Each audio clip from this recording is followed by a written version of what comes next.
আসসালামু আলাইকুম ওরহমতুল্লাহ। সুপ্রিয় দর্শক, আশা করি আল্লাহ রাব্বুল আলামিনের অশেষ মেহেরবানিতে উদয়ায় আপনারা সবাই ভালো আছেন। প্রিয় দর্শক, আপনাদের দোয়ায় এবং আল্লাহ তাআলার অশেষ মেহেরবানিতে আমিও ভালো আছি। বরাবরের মতো আপনাদের সামনে আমি কঠিন একটা নকশা নিয়ে আপনাদের সম্মুখে হাজির হলাম। কঠিন একটা বিদ্যা, কিভাবে আপনি দুইজন ব্যক্তির মধ্যে ফারাক করতে পারবেন, ব্রেকআপ করতে পারবেন। এমন একটা সম্পর্কের মধ্যে দেখতেছেন ফাটল সৃষ্টি হয়েছে, তারা যদি একত্র হয় অনেক কিছু ক্ষতি হয়ে যাবে, যদি একত্র হয় অনেক সমস্যা হয়ে যাবে, অনেক বিপদ হয়ে যাবে। ওই পরিস্থিতিতে আপনি আমার এই বিদ্যা প্রয়োগ করতে পারেন। ধরেন স্বামী পরকীয়া করতেছে অথবা স্ত্রী পরকীয়া করতেছে, ওখান থেকে আপনি তারা ফিরাইতে পারবেন এই বিচ্ছেদের বিদ্যার মাধ্যমে। যদি আপনি একটা ভালো কাজ করতে পারেন, আল্লাহর কাছে ভালো থাকবেন। আমি বিদ্যাগুলা দিতেছি শিক্ষামূলক হিসাবে, কোনো খারাপ কাজের জন্য না, কোনো খারাপ কাজে ব্যবহার করার জন্য না। শিক্ষামূলক হিসাবে আমি আজকের বিদ্যাটা দিতেছি, শিক্ষামূলক হিসাবে আপনি গ্রহণ করবেন। সম্পূর্ণ নিয়ম কারণ দেখে কাজ করবেন, অবশ্য উপকার পাবেন। আমার বিদ্যাগুলা কারা বেশি দেখে? সাধারণ মানুষই বেশি দেখে, কারণ সাধারণ মানুষের অনেক সমস্যার সমাধান আমি জানি আপনি কেন ভিডিওতে দেখতেছেন। আপনি অনেক সমস্যার মধ্যে আছেন, এই সমস্যার মধ্যে আসার কারণে আপনি আমার ভিডিওটা দেখতেছেন। আমার কাছ থেকে আপনারা সমস্যার সমাধান করার জন্য স্ক্রিনে তাকানো ফোন নাম্বারে যোগাযোগ করবেন, ইমো অথবা হোয়াটসঅ্যাপ কল করবেন। আপনাদেরকে আমি সম্পূর্ণ নিয়ম কারণ তুলে ধরতেছি, একটু মনোযোগ দিয়ে সুন্দর করে শুনেন। আমি আপনাদেরকে বলি, দেখেন আপনার স্বামী যদি পরকীয়া করে, তাকে ফিরে আনার জন্য এই নকশাটা প্রয়োগ করবেন। কিভাবে প্রয়োগ করবেন আপনাদেরকে বলে দিতেছি। নকশাটি প্রথমত তাহার ব্যবহারের কাপড়ের উপরে, ব্যবহৃত কাপড়ের উপরে, মানে হচ্ছে সে যে শরীরে ব্যবহার করেছে এটা কিন্তু ধুইয়ে পরিষ্কার না করার আগে ওই কাপড়টা নিতে হবে। ওই কাপড়টা আপনাকে সংগ্রহ করতে হবে, ওই কাপড়ের উপরে নকশাটা আপনাকে লিখিতে হবে। মোট একটা নকশা লিখিবেন কাপড়ে, একটি আপনি কাগজের উপরে লিখিবেন জাফরানের কালি দ্বারা।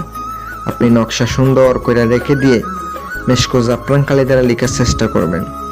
নকশার নিচে আপনাকে যাহার কাছ থেকে বিচ্ছিন্ন করাইবেন তাহার নাম নিতে হবে, তাহার মায়ের নাম নিতে হবে, অথবা ছেলে হইলে বাবার নাম নিতে হবে। এগুলো আপনাকে অবশ্যই নকশার নিচে লিখে দিতে হবে। কিভাবে আমি বলে দিতেছি। অমুকের পুত্র অমুকের সঙ্গে, অমুকের কন্যা অমুকের বিচ্ছেদ হোক অথবা ফারাক হোক, এটা অবশ্যই লিখে দিবেন। আপনি আরবিতে লেখার চেষ্টা করবেন। যদি আরবিতে নামগুলা লিখতে পারেন, আপনার বিদ্যা 100% থেকে আপনি 80% কাজ করবে দ্রুত। আপনি যদি বাংলাতে নাম লিখেন তাহলে আমি 50% গ্যারান্টি দিতে পারবো। কাজ হইতেও পারে, নাও হইতে পারে, কারণ নকশা যখন আরবিতে, নামগুলো আরবিতে লিখতে হবে। তারপর আপনি কাপড়ের উপরে লিখছেন, এবার লেখার পরে এটা সুন্দর করে আপনি এটা লিখিতে হবে। কিভাবে বলে দিতেছি। আপনি লেখার পরে আগরবাতি জ্বালাইবেন, লোবান জ্বালাইবেন, গোলমরিচ জ্বালাইয়া তারপরে এর উপরে নকশাটা আপনি ধরবেন। ধরে আপনি 5 থেকে 10 মিনিট ধরে থাকবেন। দুইটাই নকশা আপনি ধরার পরে এই নকশাটা আপনার কাজ শেষ। নকশাটা আপনি প্রাণ প্রতিষ্ঠা করে নেবেন, প্রাণ প্রতিষ্ঠা করে নেবেন। আমার চ্যানেলের মধ্যে প্রাণ প্রতিষ্ঠা করার মন্ত্র দেওয়া আছে, প্রাণ প্রতিষ্ঠা করে নেবেন।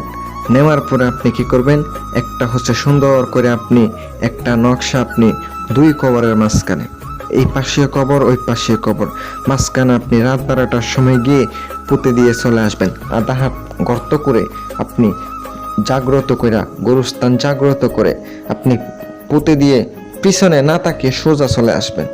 পিছনে তাকাবেন না, যদি পিছনে তাকান কোনো শব্দ হয়, কেউ ডাকে, পিছনে তাকাইলে কিন্তু আপনার ক্ষতি হইতে পারে।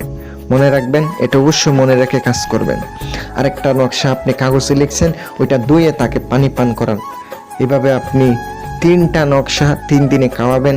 একটা আপনি ওখানে পুঁতে দিয়ে আসবেন, দেখবেন তাদের মধ্যে ফাটল সৃষ্টি হবে, বিচ্ছেদ হবে। কিন্তু নকশা কাজ করতে গেলে আসন দিয়ে কাজ করতে হবে। আসন ছাড়া কাজ করলে কোনোদিনও কাজের রেজাল্ট পাবেন না, কোনোদিনে সফল হবেন না, কাজ করে কোনোদিনও উপকার পাবেন না। আমি আপনাদেরকে নিয়ম কারণ বলে দিলাম। ভালো লাগলে লাইক কমেন্ট শেয়ার করবেন। দোয়া রইল আপনাদের জন্য। ভালো মতো আপনি জায়েজ কাজে ব্যবহার করেন। নাজায়েজ কাজে ব্যবহার করলে আমার অনুমতি থাকবে না। ভিডিওটা শেয়ার করে দিবেন ভিউয়ার্স। প্রয়োজনীয় সমস্যার জন্য স্ক্রিনে তাকানো মোবাইল নাম্বারে যোগাযোগ করবেন, শুধু কবিরাজি সমস্যা সমাধান করে দেবে ইনশাল্লাহ। সকলে ভালো থাকবেন, দোয়া রইল আপনাদের জন্য।